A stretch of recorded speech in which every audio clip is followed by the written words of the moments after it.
Hi, Attorney Steve Vonder. We are back, and in this episode, we are talking about settlement agreements with the Business Software Alliance, otherwise known as the BSA. Okay, so this video is general legal information only, not legal advice, not a substitute for legal advice. Okay, but basically, I want to walk you through this. So let's say your company was involved in a BSA audit, could be another audit too, it could be Autodesk or SIIA, but for purposes of this video, we are talking about BSA licensing agreements. Okay, so you go through your audit, you identify how many shortage products you are short, unlicensed, software installations like Microsoft Office or Windows, things that you don't have the proper licensing for. Okay, so you get down to the end, you negotiate your settlement. This is what we're talking about, okay? Because fine, I mean, the negotiation process can be a little bit grueling, but when you get down to the end, and let's say you're trying to do this by yourself or you have your corporate counsel do this, sometimes we hear that. But you want to make sure you understand the terms, what's coming. You know, some people say, what is the iceberg up ahead? But with the Business Software Alliance, you're going to get a pretty standard contract that's going to contain some of these terms that I'm going to be talking about, probably the top 8 or 9 terms. And there's things that I want you thinking about if you're handling this case. Now, from the outset, I will say, we offer low flat rate fees. We help companies across the United States in these copyright software cases, and we can help you basically make this a no-brainer to take all this off your plate. However, Attorney Steve doing his normal thing, I'm going to give you some of the secrets that I've learned in handling many of these software audits, okay? So BSA settlement agreement, you're going to find some common terms. Let's get to them. Number one, and this is not really a common term, this is in any contract, you want to make sure you know who's settling. Okay, sometimes you get in these software audits and they're auditing your company, your subsidiaries, maybe some affiliate company that you've been dealing with. They may have been threatening officer and director liability. So you want to make sure you know that you're getting a good copyright release for the proper entities, okay? Your company, your DBAs, anyone that's been involved or even brought up in the settlement context, you want to make sure they're covered. If they were threatening officer and director liability, you want to make sure that you're getting a release for the officers and directors, okay? This is just kind of how it goes. So that's one. Number two, settlement amount. You want to make sure that you're getting to the proper settlement amount, because here's what happens sometimes is you end up an offer, counter offer, this, that, and you're going back, you finally get the case settled. You want to make sure the settlement amount is the amount that you guys actually agreed on, because I have seen mistakes in that area. Do have to watch things closely. Sometimes they're innocent mistakes, and other terms can just be accidentally mixed in. So look closely at the settlement terms. When are their payments being made? Are there, do they have the amounts right? Are you getting your wiring instructions? When are you paying? Making clear that you know exactly when you're paying. That gets a little tricky sometimes. So that's another area, common terms, things to look for. Settlement amount, number two. Number three, warranties and representations. Realize when you get into these software audit situations that your officers and directors, your company is essentially going to be making certain representations, mainly that you had certain software that was unlicensed or you couldn't find receipts for, so forth and so on. But you're going to make representations to the truthful accuracy of the audit that you submitted. So in other words, if you tell BSA and its regional intellectual property lawyers, you know, that we were missing, 10 servers and, 20 copies of Microsoft Office, then that's what you're getting a release for. You will not be getting a release for Adobe products, for example. Say you have Adobe Acrobat or Photoshop. You're not getting a release for things you don't submit an audit for. So that's very important to know. A lot of people don't realize that when they seek to undertake these themselves. So your audit report should be as accurate as possible, laying out all the different computers, servers, laptops, and the products that are installed on each, the license and the proofs, okay? So that's a real detailed audit that usually needs to go down. And you want to make sure that the warranties and representations, that you can stand by that, as I tell my clients, so you can sleep at night.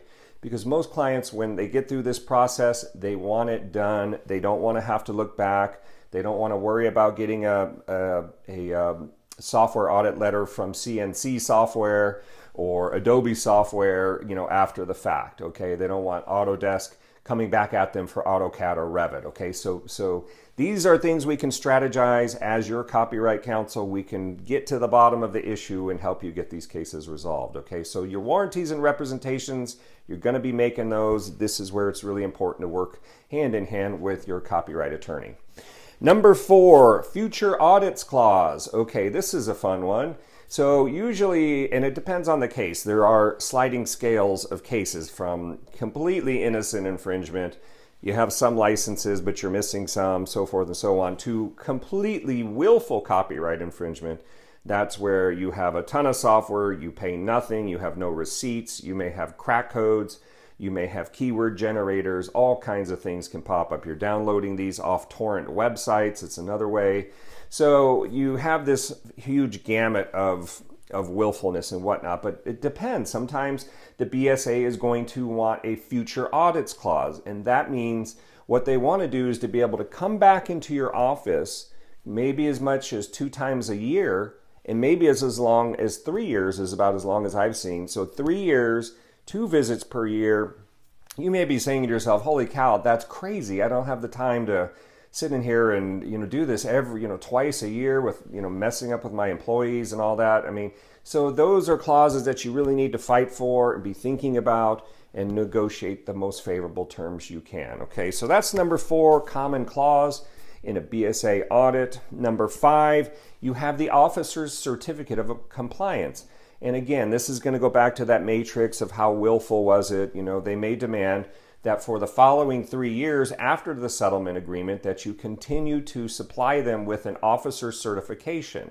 The officer certification would say something along the lines of, we've monitored our internal networks, we have policies and procedures in place, what we like to sometimes call SAM, Software Asset Management.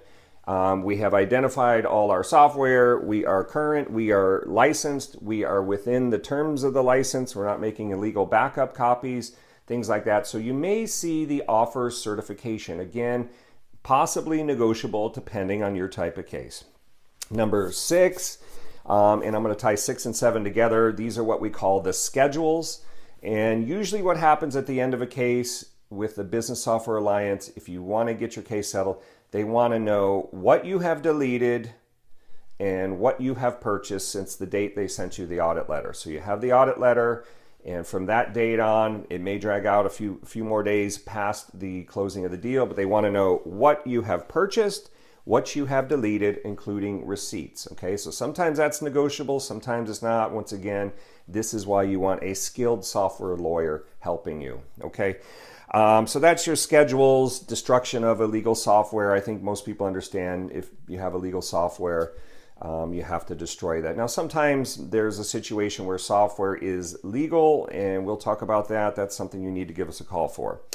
Number 8, I believe, is on my list, software code of ethics. This is something you may see, and a lot of times you see this where you have, like the shop classes or the small architect firms or the engineering firms, design firms that are just sort of running chaotically. Some media companies are running chaotically. They don't have any software asset management in place. You can tell that there's, it's just, hey buddy, here's the thumb drive. Why don't you go ahead and use that? It's all good. So they want you to put a software code of ethics into place. They may want, all new employees to get a copy of the software code of ethics. That may raise some HR issues if you have a human resources department. So these are some things to think about. Again, we can take a good look at this and walk you through it and figure out what's the best way to negotiate, okay? Finally, I'm going to close this out with the all-important confidentiality clause. That's what most people want. Now, I say most people, most of my clients say, yes, Steve, please, let's keep this silent. Let's get a confidential agreement, and so forth and so on. Sometimes you have to bargain for that. Sometimes it's not just handed to you and say, oh, of course, yes, this will be confidential. Sometimes they make you bargain for that. Sometimes you have to pay for that, okay?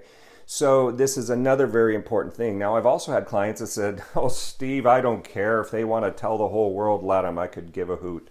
So anyway, but most clients want to try to get a nice bow on it so that this is confidential, so we're not blabbing it all over the place. We're not issuing press releases on internet websites and things like that. So those are some of the common terms. I hope that's been helpful. If you need help with a software audit, trust me, we have a low flat rate fee. We don't put 3-4 attorneys on it and bill hourly until the cows come home.